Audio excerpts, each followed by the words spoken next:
नमस्कार मंडळी, महासंवाद मराठीमध्ये मी आकाश धडस सगळ्यांचं स्वागत करतो। यंदा 7 तारखेला 7 फेब्रुवारीला जिल्हा परिषद आणि पंचायत समितीचं मतदान होणार आहे। आता आपण गोंदवले बुद्रुक या गटामध्ये आहे। आपल्या सोबत आहेत सावित्री चंद्रकांत शिलवंत, या भारतीय जनता पार्टीच्या अर्थात भाजपच्या उमेदवार आहेत। त्यांचे पती आहेत चंद्रकांत शिलवंत, गेले अनेक वर्ष सामाजिक क्षेत्रात काम करतात आणि जयाभाऊंचे अगदी निष्ठावंत कार्यकर्ते म्हणून त्यांना ओळखलं जातं। जयाभाऊंनी त्यांना ही उमेदवारी का दिली, का निवडणूक लढवतात, हे सगळं जाणून घेऊया। आता पहिल्यांदा त्यांच्याशी संवाद साधूया। नमस्ते।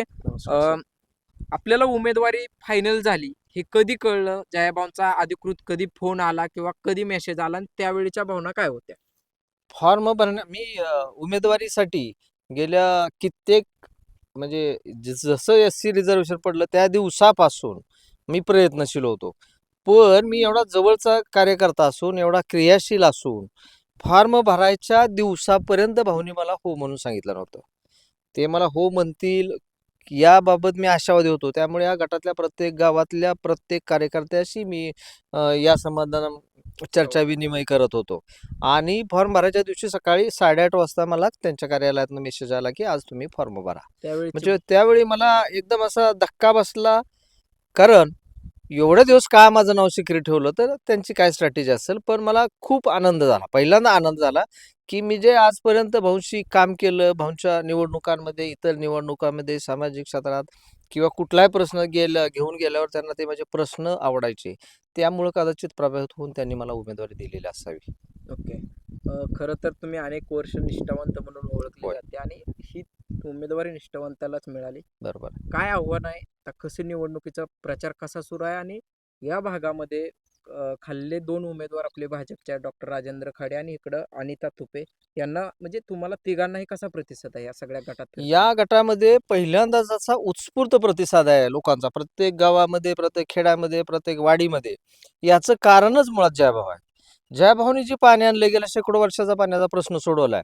त्यामुळं लोक एवढे आनंदित आहेत, की काही काही माणसं तर म्हणले, बाबा कुणी कसलाही माणूस भावना दिला, की आम्हाला त्याला निवडूनच द्यायचं आहे. आता आपण एक मित्रांनो, आपण शेतात आहे गोंदवले खुर्द, बघू शकता ही हिरवळ आहे आणि या भागात पण पाणी सुटलंय। काय हे जे आहे ते प्रात्यक्षिक आहेत, याच्याबद्दल काय सांगतात? या हे प्रातिनिधिक स्वरूपात आपण एका गावातलं बघतोय. प्रत्येक गावात असं झालेलं आहे साहेब, की पूर्वी फक्त प्रत्येक गावात 5-10 एकर क्षेत्र बागायत असायचं. पण आता ते क्षेत्र कैक पटीनं वाढले. याचं कारण पाणी आहे. उरमोडीचं पाणी असेल, झे काठापूरचं असेल, टेंबू योजनेचं पाणी असेल. भाऊंनी गेल्या 15-20 वर्षामध्ये याच्यात जी कष्ट घेतलं, ह्याला झोकून दिलं किंवा दुसऱ्या कुठल्याही प्रश्नाला महत्त्व न देता मूळ प्रश्नालाच त्यांनी हात घातला, की हे पाणी प्रश्न सुटल्याशिवाय मी बाकीच्या फारशा गोष्टीकडे लक्ष देणार नाही. म्हणजे बाकीच्या गोष्टी त्यांच्या चालू आहेत का, तर 100% चालू आहेत. पण ही गोष्ट प्राधान्याने केली आणि त्यात त्यांना यश आलं. आणि केवळ त्यांनी पाणी सोडल्यामुळं आमच्या शेती हिरवेगार झाले.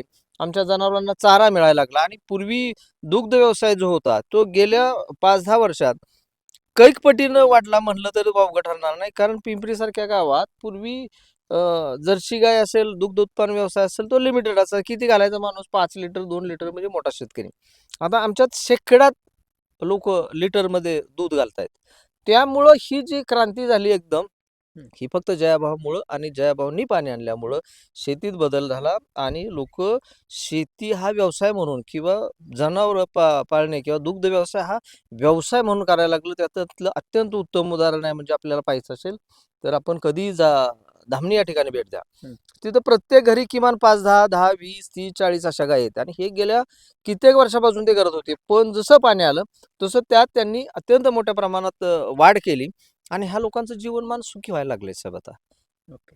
आपल्या सोबत जे पंचायत समितीचे दोन्ही उमेदवार आहेत, तुमच्याविषयी तुम्ही सांगितलं, तर बरोबर. त्या दोघांविषयी सांगा, जेणेकरून मतदारांना ते कोण आहे किंवा त्यांचं काम काय ते पण माहीत झालं पाहिजे। डॉक्टर राजेंद्र खडे हे कोण आहेत आणि अलका तुपे या देखील कोण आहेत? गोंदवले बुद्रुक गटाच्या उमेदवार अनिता रवींद्र तुपे ह्या नरवणेचे उपसरपंच रवींद्र तुपे यांच्या पत्नी आहेत. रवींद्र तुपे हे गेल्या 15-20 वर्षापासून नरवणे गाव किंवा भाऊंच्या माध्यमातून किंवा त्यांच्या माध्यमातून ते एक चांगला सामाजिक कार्यकर्ता आहे. आणि तो अत्यंत प्रगल्भ असा कार्यकर्ता आहे. स्वतःचे निर्णय घेतो किंवा कुठल्याही प्रश्न आला त्याच्यापर्यंत पोहोचला तर तो सोडवण्याचा प्रयत्न करतो. त्यामुळं भाऊंनी त्याला उमेदवारी दिलेली आहे. आणि ते 100% पंचायत समिती सदस्य झाल्यावर तालुक्यातल्या कुठल्याही भागातनं मनुष्य आला तर त्याचं ती सोडवणूक करण्याचा 100% प्रयत्न करतील. दुसरा राहिला प्रश्न डॉक्टर राजेंद्र खाडांचा. त्यांच्या घराण्याला राजकीय पार्श्वभूमी आहे, सामाजिक पार्श्वभूमी आहे आणि डॉक्टर ऑर्थोपेडिक सर्जन स्वतः आहेत. तर आता आमच्या शेजारीच आहेत. पण ते कित्येक लोकांना अनेक पटीने मदत करतात. म्हणजे आता हे ते खरं प्रायव्हेट डॉक्टर आहे. प्रायव्हेट डॉक्टर ₹1ही कुणाला माफ करत नाही. पण त्यांनी आमच्या पळशी, पिंपरी, धामणी, डाकणी, झाशी ह्या गावातल्या अनेक लोकांना कैक पटीनं मदत केलेली आहे. बाबा मी आलोय, आता ऑपरेशन झालंय, एवढं बिल झालंय, बरं ठीक आहे तुझ्याकडे आहे ते दे आणि जा. म्हणजे त्यांचं सामाजिक कार्य खूप काम आहे आणि त्यांच्या कुटुंबाचंही काम खूप चांगलं आहे. त्यामुळं माझ्या बरोबरीने हे दोघंही अत्यंत चांगल्या प्रकारे प्रचार करत आहेत. भाऊंचं काम लोकांपर्यंत पोहोचवत आहेत. त्यामुळं जिल्हा परिषद, पंचायत समितीचे तिन्ही उमेदवार निवडून यायला कुठल्याही प्रकारची अडचण जाणवत नाही. ओके. आता ह्याच्या अगोदरचे जे जिल्हा परिषद सदस्य होते ते राष्ट्रवादीच्या घड्याळावरनं निवडून आलते. बरोबर आहे. आता कसं मग हे सगळं बदल कसा होईल किंवा काय वाटतंय तुमचं सगळंच नियोजन? नाही गेल्या 15-20 वर्षापासून या गोंदवली बुद्रुक जिल्हा परिषद गटामध्ये राष्ट्रवादीची सत्ता होती. आता त्यांनी एवढी वर्ष सत्ता असताना आता ते असं म्हणतात की परिवर्तनासाठी आम्हाला साथ द्या. आता जिल्हा परिषद गटात परिवर्तन करणार काय तुम्ही? तुमची जेवढ्या वर्ष सत्ता होती त्यामुळं परिवर्तन आम्ही करणार आहोत की हा गट भाऊंचा होणार आहे, हा गट भाजपचा होणार आहे, हा गट कमळाचा होणार आहे आणि आम्ही भाऊंच्या माध्यमातून ह्या गटात 100% विकास करणार आहोत. मी गावोगावी फिरतो, बारामती फिरलोय, मान तालुका पण फिरतो. मला असं जाणवलं म्हणजे पोस्ट एक मतदार म्हणून की कुठलाही जिल्हा परिषद पंचायत समिती सदस्य निवडून आला की पुन्हा तो 5 वर्ष फिरकत नाही. जयाभाऊंचं ऑफिस आहे किंवा अगदी प्रभाकर देशमुखांचं ऑफिस किंवा ते नेते शेखर गोरेंचं ऑफिस आहे, ते त्यांच्या लेवलला समस्या सोडवतात. बरोबर. मात्र हे जे खालचे सदस्य आहेत ना हं, ते हं. एखादं मेलं किंवा दवाखाना अशा छोट्या छोट्या किंवा शेतकऱ्याचा डीपीचा विषय असेल, हं. नॉर्मल गोष्टी असतात बरोबर. किंवा रेशनिंग कार्ड कोणाचं ॲडमिशन असेल. ऍडमिशन असेल, हं. छोट्या गोष्टीला तेवढ्या लेवलला पोहोचत नाहीत किंवा फोन नंबर नसतो किंवा फोनच बंद असतो. तुमच्याकडे अशी काय रणनीती आहे की तुम्हाला निवडून आल्यावर गोंदवले गटात की चंद्रकांत सिव्हिलवर हा माणूस अवेलेबलच असणार आहे किंवा ह्याला फोनच केला पाहिजे किंवा हा फक्त नेत्यांचाच फोन नाही उचलणार, सगळ्यांचा फोन उचलतो, असं काय आहे नियोजन ते पण सांग. मी गेल्या 20-25 वर्षापासून सक्रिय समाजकारणात राजकारणात आहे. मी ह्या भागातल्या, ह्या तालुक्यातल्या अनेक लोकांना शैक्षणिकसाठी मदत केलेली आहे आणि कोणाचाही काही प्रश्न असला म्हणजे आता मी 2005 ते 2010 फक्त 5 वर्ष गावचा सरपंच होतो. पण त्यानंतरही राजकारणात सक्रिय राहिलेला कदाचित मी एकमेव सरपंच पिंपरी गावचा असेल, की तो प्रत्येक गोष्टीत असतो, प्रत्येक सुखात असतो, प्रत्येक दुःखात असतो. कोणाच्या दवाखाना असेल, कोणाचं काय असेल, एव्हाना साहेब म्हणजे हे सांगू नये वाईटात वाईट स्टोरी सांगतो. इथनं पेशंट निघाल्यावर तिकडं मला फोन येतो, की साताऱ्याला आम्ही चाललोय, आमचं अशा-अशा हॉस्पिटलमध्ये जायचं आहे, तिथं ते बेड तयार ठेवायला सांगा. इथपर्यंत मी लोकांचं काम केलेलं आहे. पिंपरीमध्ये किंवा धामणीमध्ये कुठे याविषयी विचारू शकतो. दुसरं असं की आता इथला जो मतदार आहे त्यांना आपलं आव्हान काय आहे ह्या सगळ्या निवडणुकीच्या संदर्भातले?